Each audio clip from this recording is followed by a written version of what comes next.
Kakinada rural మండలం తూరంగి డీమార్ట్ వద్ద ప్రారంభమైన బైక్ ర్యాలీ కరపలోని వైఎస్ఆర్ విగ్రహం వరకు కొనసాగింది. ర్యాలీ అనంతరం మాజీ మంత్రి కురసాల కన్నబాబు మాట్లాడుతూ డీఎస్సీలో జరిగిన అక్రమాలపై సిబిఎన్ ఎంక్వైరీ కాదని సిబిఐతో విచారణ జరిపించాలని, రాష్ట్ర విద్యాశాఖ మంత్రి నారా లోకేష్ రాజీనామా చేయాలని, పెండింగ్లో ఉన్న ఫీజు రియంబర్స్మెంట్ బకాయిలను వెంటనే విడుదల చేయాలని, నిరుద్యోగ వృత్తిగా నెలకు 3,000 రూపాయలు వెంటనే చెల్లించాలని డిమాండ్ చేశారు. ఈ బైక్ ర్యాలీలో వైసీపీ నాయకులు, కార్యకర్తలు పెద్ద సంఖ్యలో పాల్గొన్నారు.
నా ఒక్కడి మీద పెడతారా, మా అందరి మీద పెడతారా, ఇంకేదన్నా లేదా ఓటర్ లిస్ట్ ఇమ్మంటే ఇస్తాం, పెట్టుకోండి. మా పార్టీలో మెంబర్షిప్ లిస్ట్ ఇమ్మంటే ఇస్తాం, పెట్టుకోండి. మీకు ఎవరి మీద కావాలంటే వాడి మీద పెట్టుకోండి కేసులు. మీరు ఆపితేనేమో అదేదో పెద్ద శాంతి పద్ధతులని కాపాడుతున్నట్టు, జగన్మోహన్ రెడ్డి గారు ఉన్నప్పుడు ఆపితేనేమో అరాచకం. అంతే కదా, మాకు ప్రజలతోనే సంబంధం, ప్రజల గళమై మేము ఉంటామని జగన్మోహన్ రెడ్డి గారు ఆ రోజే చెప్పారు. వాయిస్ ఆఫ్ వాయిస్లెస్ అని జగన్మోహన్ రెడ్డి గారు.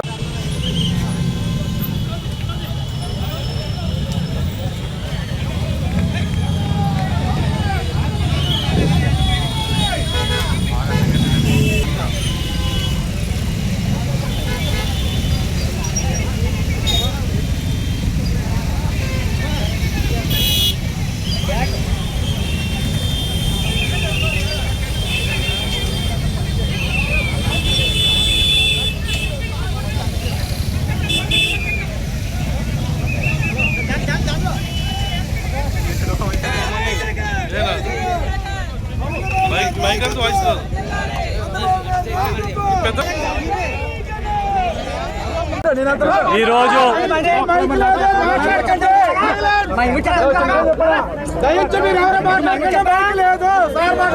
రైట్ రైట్ బాబు ప్లీజ్ సైలెన్స్గా ఉన్నాడు. ఒక 5 నిమిషాలు మాట్లాడదాం. అందరికీ చేతులెత్తి నమస్కరిస్తున్నా. మన గౌరవ మాజీ ముఖ్యమంత్రి వర్యులు, మన పార్టీ అధ్యక్షులు శ్రీ వైఎస్ జగన్మోహన్ రెడ్డి గారి పిలుపు మేరకు ఇవాళ డిఎస్సి అక్రమాలు, అవినీతి పైన మనం పెద్ద ఎత్తున యుద్ధం చేస్తున్నాం. పేదల పక్షాన, నిరుద్యోగుల పక్షాన నుంచి ప్రతి విషయాన్ని తమ కంట్రోల్లో పెట్టుకుని కావలసిన వాళ్ళకి ఉద్యోగాలు ఇచ్చుకున్నారు. కొన్ని చోట్ల టీచర్ పోస్టులు అమ్ముకున్నారు. ఇవన్నిటికీ కూడా ఆధారాలతో సహా మన మాజీ ముఖ్యమంత్రి శ్రీ వైఎస్ జగన్మోహన్ రెడ్డి గారు చెప్పినప్పటికీ కనీసం చీమ కుట్టినట్లేదు. నోరిప్పితే బుకాయింపు, నోరిప్పితే అబద్ధాలు, నోరిప్పితే బెదిరింపులు.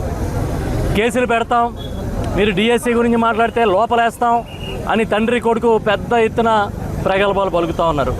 పోలీసులను పెట్టి ఈ ఉద్యమాన్ని ఆపాలని ట్రై చేశారు.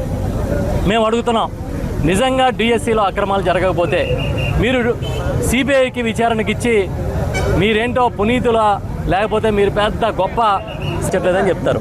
మేము అడుగుతున్నాను, ఇక్కడున్న మీడియా మిత్రులు కానీ, ఇక్కడున్న మన యువతను కానీ, నాయకులను కానీ అడుగుతున్నా, స్పోర్ట్స్ కోటాలో బ్రిడ్జ్ గేమ్ పెట్టారా లేదా?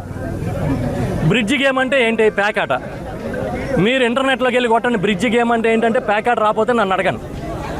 ఒకవేళ ప్యాకాటకే మీరు టీచర్ ఉద్యోగాలు ఇస్తే మా నియోజకవర్గంలో లక్షలాది మందికి వస్తుంది.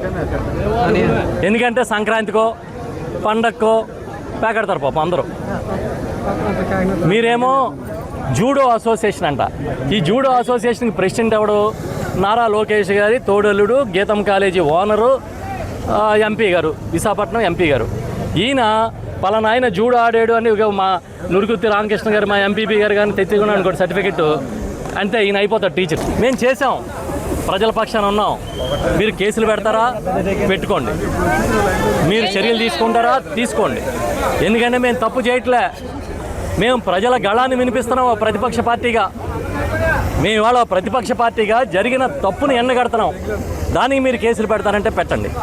ఇవాళ మీరు చూశారు, ఎప్పుడూ లేని విధంగా కాకినాడ రూరల్లో మీ ఆంక్షల మధ్య నాకు తెలిసి గత 2 సంవత్సరాల్లోని, అంతకుముందు 5 సంవత్సరాల్లో కూడా ఇంత పెద్ద ర్యాలీ ఎప్పుడు చేయలే.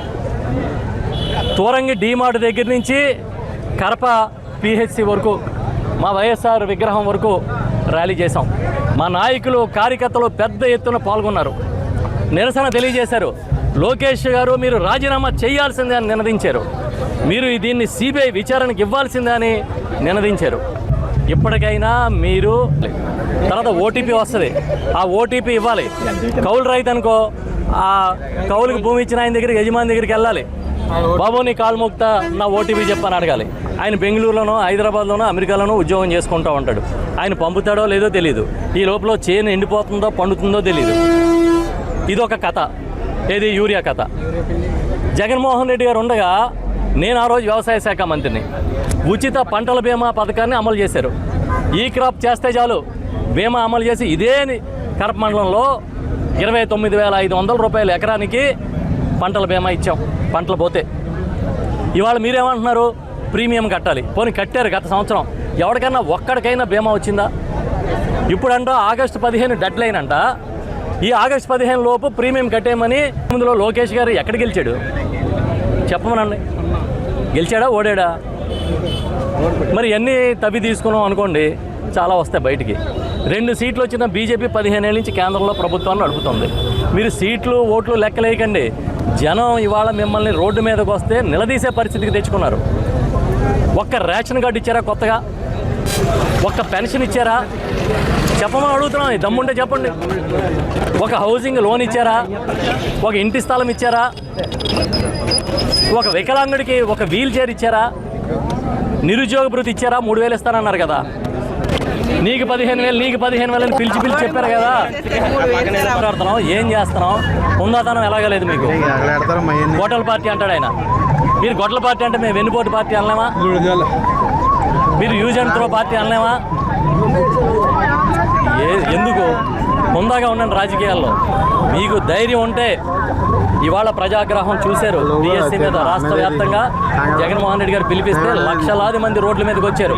మీకు ధైర్యం ఉంటే, నేను మళ్ళీ చెప్తున్నా, మీకు దమ్ము ఉంటే సిబిఐ విచారణకు ఆదేశించారు.